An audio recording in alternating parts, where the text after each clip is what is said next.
pessoal, tudo bem? Meu nome é Gabriel Bini, sou fundador do Estúdio Granve Medicina e hoje nós vamos resolver uma questão sobre vírus e bactérias, uma questão que caiu no vestibular da USP.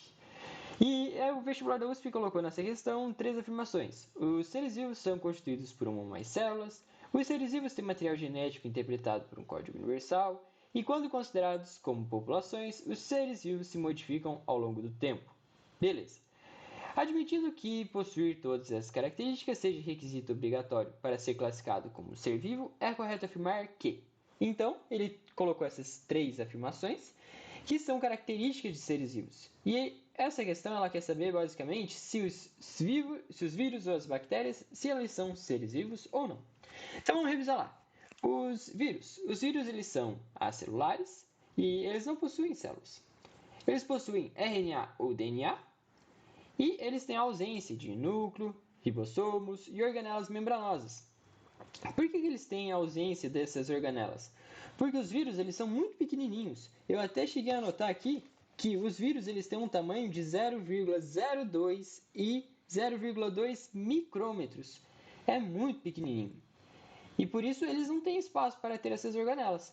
Além disso, eles possuem RNA ou DNA, principalmente também por causa do espaço, sendo, portanto, vírus apenas com RNA, chamados RNA vírus, ou apenas com DNA, sendo DNA vírus. Além disso, é importante destacar que os vírus eles possuem multiplicação intracelular obrigatória. O que quer dizer isso? Quer dizer que os vírus eles precisam, para se reproduzir, estar dentro do seu hospedeiro. E por que ocorre isso? Principalmente porque o vírus não tem ribossomos e organelas membranosas, necessitando, portanto, de ribossomos e organelas membranosas, ou seja, a ferramenta, a maquinaria do hospedeiro, para que ele possa realizar essas funções. E no caso, ser humano, principalmente. Aqui a gente tem a estrutura do vírus. O vírus ele tem um material genético, que pode ser RNA ou DNA, como a gente já conseguiu ver. Ele também possui um capsídeo, que está mais nessa região aqui. E ele pode ter envelope ou não. A gente pode ter vírus envelopados e não envelopados.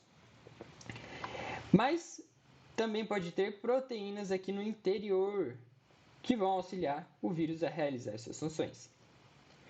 Também temos proteínas de associação, as proteínas de associação que são chamadas de espículas, e elas acabam denunciando o vírus, já que servem como antígenos. Agora um negócio bem importante, os vírus, eles, na sua estrutura, têm três componentes principais: ácido nucleico, que é o material genético, RNA ou DNA, o capsídeo, que a gente já viu mais internamente, proteínas virais que vão desempenhar a sua função, e o envelope, que pode ou não estar presente nos vírus. Quanto às bactérias, as bactérias elas são unicelulares, possuem DNA ou RNA, porque elas têm um tamanho um pouco maior que os vírus. E agora elas são mais complexas, porque elas possuem membrana plasmática, parede celular, dipeptidoglicano, ribossomos, que são as organelas, e um flagelo para possível locomoção.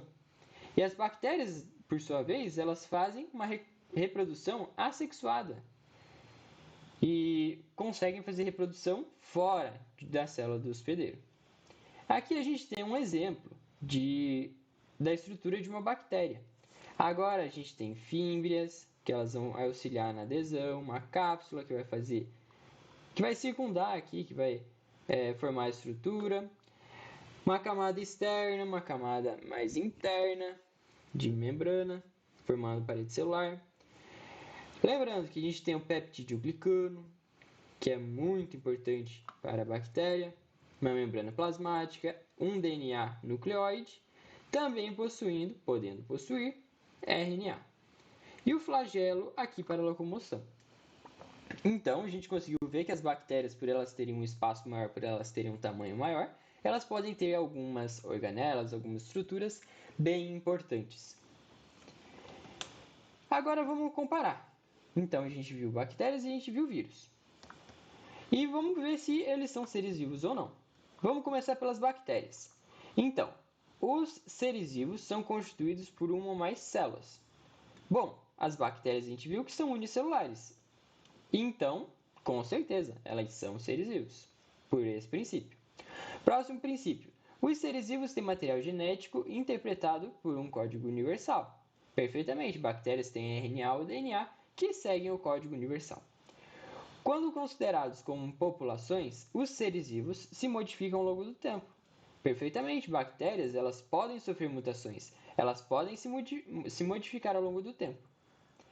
Agora vamos ver os vírus. Primeira afirmação: os seres vivos são constituídos por uma ou mais células. Os vírus eles não possuem células. Como a gente viu, os vírus eles são acelulares. 2. Os seres vivos têm material genético interpretado por um código universal. Perfeitamente, vírus também têm RNA e DNA. Terceira, quando considerados como populações, os seres vivos se modificam ao longo do tempo. Tá, os vírus também se modificam ao longo do tempo. Como a gente viu durante a pandemia, o vírus da Covid-19, o SARS-CoV-2, ele conseguiu fazer uma mutação, conseguiu mutar várias vezes, gerando mutações. Então, os vírus, eles não são seres vivos, porque eles não são constituídos por células, são acelulares. Quanto a isso, vamos ver aqui as afirmações. Os vírus e as bactérias são seres vivos, porque ambos preenchem os requisitos 1, 2, 3? Incorreto. Apenas as bactérias preenchem os requisitos. Letra B. Os vírus e as bactérias não são seres vivos, porque ambos não preenchem o primeiro requisito? Incorreto. As bactérias preenchem o primeiro requisito. Letra C. Os vírus não são seres vivos, porque preenchem os requisitos 2 e 3, mas não o requisito 1. Perfeitamente. Letra C correta. Vamos ver a letra D. Os vírus não são seres vivos, porque preenchem o requisito 3, mas não preenchem os requisitos 2 e 3? Incorreto. Letra E. Os vírus não são seres vivos porque não preenchem os requisitos 1, 2 e 3. E incorreto também. Então, pessoal, o que a gente chega à conclusão? Que as bactérias elas são organismos mais complexos, são seres vivos, porque preenchem todas as características que a gente viu, todos os princípios, para ser um ser vivo. Já os vírus, por eles não possuírem células, eles não são considerados seres vivos. Então é isso, pessoal. Eu espero que tenham gostado da questão. Qualquer dúvida, deixem nos comentários e deixem o like. Obrigado!